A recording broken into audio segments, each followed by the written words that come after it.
کی جواب ہے، لیکن ہم انہی کی بات جواباً رکھ رہے ہیں کہ فرماتے ہیں کہ جب حضور پاک علیہ السلام 8 سال مدینے میں رہ چکے، 8 سال تک تربیت کر چکے، 9واں سال شروع ہوا تو حضور پاک علیہ السلام غزوہ موتا میں تشریف لے گئے، اور وہاں جائے گئے تو مدینے سے کئی مہینہ دور ہو گئے، کئی مہینے کے بعد لگ بھگ 3 مہینے کے قریب کا سفر تھا، واپس پلٹے حضور صلی اللہ علیہ وسلم 1 مہینے سے کچھ فاضل، تو حضور جب واپس پلٹے تو 1 مہینے تک 8 برس کی صحبت پانے والے اہل مدینہ حضور کو دیکھنے کے لیے ترس گئے تھے۔ تو حضور جب واپس پلٹے، سارے لوگ تو چلے گئے تھے، چند مرد رہ گئے تھے جو کمزور تھے، بیمار تھے، بوڑھے تھے، یا کسی وجہ سے باہر گئے ہوئے تھے، بعد میں آئے تو معلوم ہوا کہ حضور چلے گئے، باقی خواتین تھیں، بچے تھے، بچیاں تھیں۔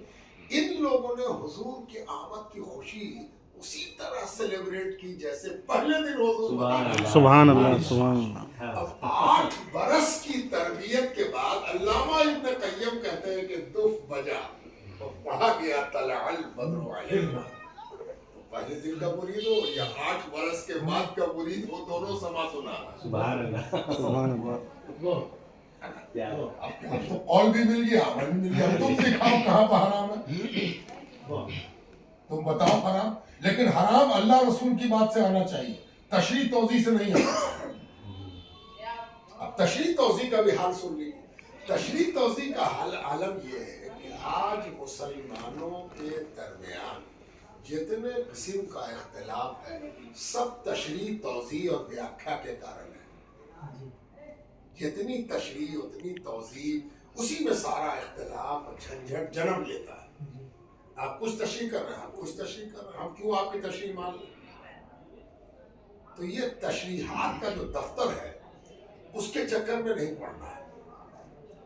ہم اہل تصوف، اہل طریقت، ان کا دستور یہ ہے کہ ان کے لیے سب کچھ ان کا شیخ ہے، اس شیخ کو دیکھتے ہیں اور شیخ کی اتباع کرتے ہیں۔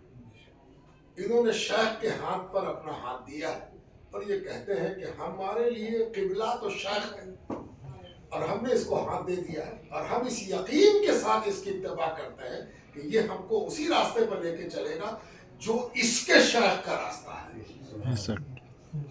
اب یہ شیخ سے شیخ ہوتا ہوا اس شیخ تک پہنچ جاتا ہے جس کے قدموں تلے کی خاک سے شیخی پڑتی ہے، وہ حضور صلی اللہ علیہ وسلم۔ یہی ہے اہل طریقت کا مرجع۔ خواجہ نظام الاولیاء کو ایک صاحب نے لا کر کے ایک کپڑا دیا، وہ کپڑا تھوڑا الگ انداز کا تھا، اس کا نام بھی آ گیا، شاید جھمری کر کے کوئی نام تھا اس کپڑے کا نام۔ تو خواجہ نظام الاولیاء نے اس کپڑے کو دیکھا، اس نے تعریف کی، حضور بہت اچھا ہے، بہت عمدہ ہے، آپ کے لیے بڑے شوق سے لایا ہے، بڑی محبت سے لایا ہے۔ تو خواجہ نظام الاولیاء فرماتے ہیں کہ یہ کپڑا میں نے کبھی اپنے شیخ کو پہنتے نہیں دیکھا ہے، یہ کپڑا ہم نے اپنے شیخ کو، اپنے مرشد کو پہنتے ہوئے نہیں دیکھا ہے، تو ہم کیسے قبول کریں؟ دیکھ رہے ہیں معیار کیا معیار ہوتا ہے، اس کو اس معیار کے آگے تم اپنا اصول لے کے آ رہے ہو، اس معیار کی گرد بھی اگر تم کو نصیب ہو جائے تو تم کو سمجھ میں آ جائے گا کہ سنت اور اتباع کیا ہے۔ اب کیا ہوا کہ ایک دوسرا آدمی حاضر تھا، وہ بھی بابا فرید کا مرید تھا، وہ صرف مرید تھا، خواجہ نظام الاولیاء مرید خلیفہ سب تھے۔ اس نے کہا حضور، تو حضرت اس کی طرف متوجہ ہوئے، پوچھا کہ کچھ کہنا چاہتے ہو؟ کہا کہ حضور ہم نے اپنے شیخ کو، یعنی آپ کے شیخ کو ایک بار